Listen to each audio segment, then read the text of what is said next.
किसी भी देश में देखे होंगे कि धर्म के नाम पर वोट नहीं मांगा जाता है। एक भारत है जो राम के नाम पर वोट एक पार्टी मांग करते हैं। ये 22 में कहे थे कि दुगनी आय करूंगा किसानों का, पूछकार बनाने का कोशिश किया जा रहा है। 18 से 25 साल के युवाओं को व्हाट्सएप यूनिवर्सिटी से ज्ञान दिया जा रहा है। 34 करोड़ गरीब थे, आज 81 करोड़ को खुद प्रधानमंत्री ये पूरे भाजपा के मंत्री बोलते हैं कि हम 81 करोड़, भाइयों बहनों मित्रों, हम 81 करोड़ को 500 का राशन फ्री में देते और वो भी इजराइल भेजने की बात कर रहे हैं। आपके देश में नौकरी नहीं है तभी तो इजराइल भेज रहे हैं। अगर मंदिर ही खोलकर विकास किया होता नेहरू जी ने, इंदिरा जी ने, वो क्यों नहीं 350 स्मार्ट सिटी का बात कहे थे आप लोग के सामने। इधर धर्म का घूट मिलाने में काबिज हो जाते हैं, काम कर रहे हैं। उसका सोच भारतीय जनता पार्टी और मोदी जी का सोच है कि मजदूर का लड़का मजदूर। 10 साल के काम का ब्यौरा देना चाहिए था पार्लियामेंट में कि मैंने ये किया वो किया, मेरी मर्जी खाली करोगे कि आपने क्या किया वो मर्जी। गरीब को राशन का यानी अफीम चटाकर जिस तरह से हेमंत बिश्व शर्मा को इतना बड़ा चोर बचाते थे उनको सीएम बना, लेकिन 10 साल कहाँ थे।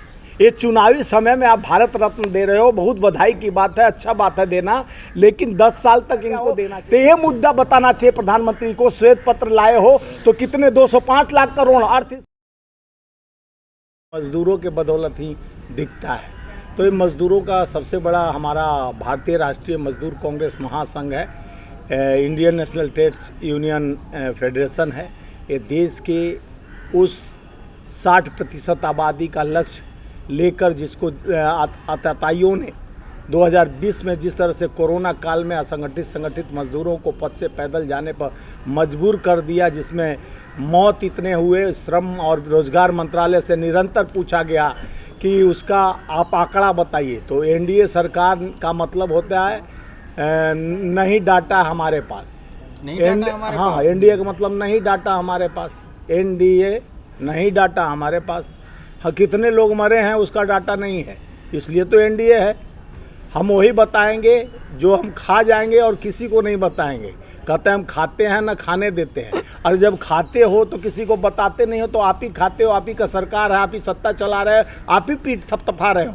आपको अगर देश के एक कानून व्यवस्था को भी हाथ में ले लिए और आप कोर्ट को भी हाथ में ले लिए, सत्ता का दुरुपयोग जो करना था, भारतीय जनता पार्टी जिस तरह से देश के मजदूरों खास करके श्रमिकों को जो 8 घंटा काम करते थे और 44 से 4 कोड कानून, 44 कानून थे, उसको 4 में तब्दील कर दिया गया। जैसे 3 काले कानून लाए गए, उसी तरह मजदूरों के लिए, श्रमिकों के लिए 4 कानून लाए गए हैं, बड़े पूंजीपतियों को आगे बढ़ाने के लिए, कि उनको पैसा बढ़ाने के लिए। गरीब का पेट पर देखिए 12 घंटा जो काम करेगा तो उसका बच्चा 8 घंटा के पैसा में 12 घंटा काम करेगा, बिजी रहेगा तो अपने बच्चे और परिवार को समय नहीं दे पाएगा, तो कैसे पढ़ाएगा।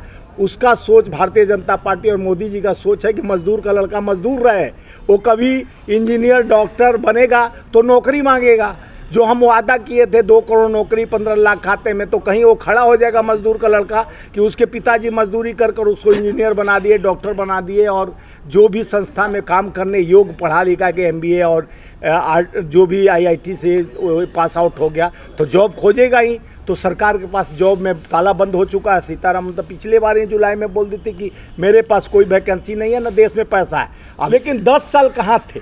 ये चुनावी समय में आप भारत रत्न दे रहे हो, बहुत बधाई की बात है, अच्छा बात है देना, लेकिन 10 साल तक इनको देना चाहिए। 10 साल पहले जो आए थे, अब 10 साल पहले सत्ता में 14 के बाद, तो आप चुनावी समय में सारा समीकरण बैठाया जा रहा है, रणनीति तैयार किया जा रहा है कि किस तरह से मात और दिया जाए, विपक्ष को कैसे तोड़ा जाए, मरोड़ा जाए।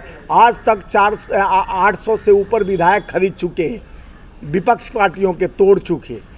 संगठन के कई MP और मंत्रियों को लेकर कहते थे कांग्रेस मुक्त बनाएंगे, पूरे हेमंत बिश्व शर्मा को इतना बड़ा चोर बचाते थे उनको सीएम बना, यानी एक चोर को हम लोग निकाल के दरवाजे से मारकर भगा दिए तो उसको अपना पहुना बनाकर सीएम बना दिए। तो ये सरकार कहती कुछ और करती कुछ है। जिस तरह से प्रधानमंत्री निरंतर, नेहरू जी, यानी इनका काम है कि हिस्ट्री को ख़त्म, इतिहास को ख़त्म कर दो, यानी इतिहास नहीं रहेगा, ना युवा पूछेगा। आज का इतिहास बताएंगे कि 2014 के बाद पहले बनमानुस रहते थे, कपड़े नहीं पहनते थे, आदमी नंगे घूमता था। अब मोदी जी आए तो कपड़ा पहनना सीख गया, खाना सीख गया। मोदी जी आए तो देश आज़ाद हुआ, यही पढ़ाया जा रहा है व्हाट्सएप यूनिवर्सिटी में। ज्ञान प्रधानमंत्री का ध्यान जो साउथ की तरफ बढ़ रहा है ना, नॉर्थ में तो पूरा दबदबा हो ही गया। देखिए साउथ की तरफ इनका बहन ही नहीं नहीं होने वाला है। तमिलनाडु से हमारे सारे टीम आए हुए हैं और कांग्रेस का जिस तरह से बढ़ती हुई जनाधार, क्योंकि पढ़े लिखे लोग उधर हैं, इधर धर्म का घूट मिलाने में काबिज हो जाते हैं। उधर काम कर रहे हैं प्रधानमंत्री, भारत रत्न दे रहे हैं। नहीं, तो भारत रत्न कैसे भी करेगा ना, वहाँ मोदी वहाँ नहीं आता है। भारत रत्न देना अलग बात है, वो उसके लिए उनको मैं पहले ही बधाई दे दिया, लेकिन काम होता है। पहले 10 साल में माननीय प्रधानमंत्री जी 10 साल के काम का ब्यौरा देना चाहिए था पार्लियामेंट में कि मैंने ये किया वो किया, मेरी मर्जी खाली करोगे कि आपने क्या किया वो मर्जी होनी चाहिए। आप तो 10 साल का ब्यौरा सब श्वेत पत्र लाए हो, उसमें ये नहीं बताया कि मैं क्या क्या काला धन कहाँ इकट्ठा किया हूँ, किस तरह से गरीब को राशन का यानी अफीम चटाकर, जिस तरह से 14 से पहले 34 करोड़ गरीब थे, आज 81 करोड़ को खुद प्रधानमंत्री पूरे भाजपा के मंत्री बोलते हैं कि हम 81 करोड़, भाइयों बहनों मित्रों, हम 81 करोड़ को 500 का राशन फ्री में देते हैं, भीख देते हैं, यानी टैक्स नहीं लेते, अपने पॉकेट से ला के देते हैं, भाजपा के नेता अपने घर से ला के देते हैं। 34 करोड़ से 81 करोड़ पहुंचा दिए। और देश का लघु उद्योग से लेके जिस तरह से मेक इन इंडिया की बात कहे, वो क्यों नहीं 350 स्मार्ट सिटी का बात कहे थे आप लोग के सामने। स्मार्ट सिटी में एक भी स्मार्ट सिटी नहीं बना, गांव गोद में लिया गया हो, तो ये मुद्दा बताना चाहिए प्रधानमंत्री को। श्वेत पत्र लाए हो तो कितने 205 लाख करोड़ अर्थ स्थिति बता रहे हो कि मेरा इकोनॉमिक 5वीं पर पहुंच गया, कांग्रेस के समय पर 14, तो 14 से पहले कितना था, जहां सुई नहीं बनता था मिसाइल बना, जहां हम लोग IIT, IIM, इसरो और ऐसे संस्थान नहीं खोलते तो चांद तक कैसे पहुंचते। अगर मंदिर ही खोलकर विकास किया होता नेहरू जी ने, इंदिरा जी ने, राजीव जी ने, जो आज मोबाइल सबके हाथों में है, कंप्यूटर है, टेक्नोलॉजी ये आया है, तो राजीव जी का सोच 18 साल के युवाओं को वोट देने का अधिकार, राजीव जी का पंचायती राज को मजबूत करने के लिए राजीव जी का सोच, ये सोच नहीं लाते तो खाली मंदिर बताते और टीका लगाते और उसके बाद फूल माला और लाचीदाना का दुकान 400 पार कर रहे हो। देखिए मजदूरों की बात कर रहे हैं, बीजेपी बोल रही है कि हम इजराइल लेवल को भेज रहे हैं। देखिए, देश में नौकरी नहीं है, इसीलिए तो कह रहा हूँ, देश में सारे संस्था में 80 करोड़ नौकरियां खाली है और वो भी इजराइल भेजने की बात कर रहे हैं। आपके देश में नौकरी नहीं है तभी तो इजराइल भेज रहे हैं। आपको कहते हैं हम सबको बेरोजगार, सबको सुखमय कर दिए हैं, अपने बोल रहे हैं कि मैं इतना बड़ा डंका पीट रहे हैं। देखिए, एक शंख होता है जो हम लोग बजाते हैं, एक डपर शंख है, बिना बजाए बजने लगता है, तो उस प्रकार का डपर शंख बज रहा है जिससे देश के लोक कल्याण नहीं होने वाला।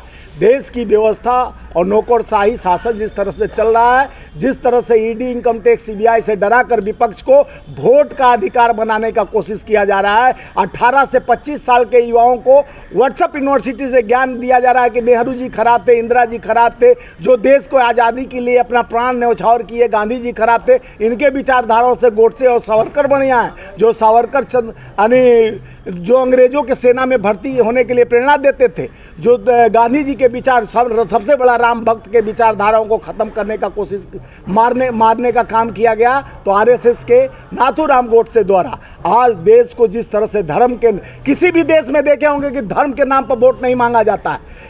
एक भारत है जो राम के नाम पर वोट एक पार्टी मांगती है, भगवान के नाम पे वोट मांगती है, सेना के नाम पे वोट मांगती है। सेना के 42 शहादत के बाद भी वोट मांगना शुरू कर दी। ये देश का दुर्भाग्य है कि ऐसे लोगों को हम लोग सत्ता में लाते हैं जो धीरे धीरे देश को पूंजीपतियों के हाथ में देकर कहता है देश बहुत, सब हम सुखी, पूरा देश सुखी। राहुल जी पूरे देश का, पूरे भारत का भ्रमण करते हैं, भारत जोड़ो अभियान चलाया उन्होंने कई महीनों तक। क्या लगता है कि मतलब कि इस बार चुनाव में कुछ वो उसका निष्कर्ष निकलेगा? देखिए, भारत जोड़ो न्याय यात्रा 5 तथ्यों को लेकर आगे बढ़े हैं। महिला सुरक्षा, जिस तरह से प्रधानमंत्री कहते हैं बेटी बचाओ बेटी पढ़ाओ, और फिर उन लगता है कि भाजपा से बेटी बचाओ।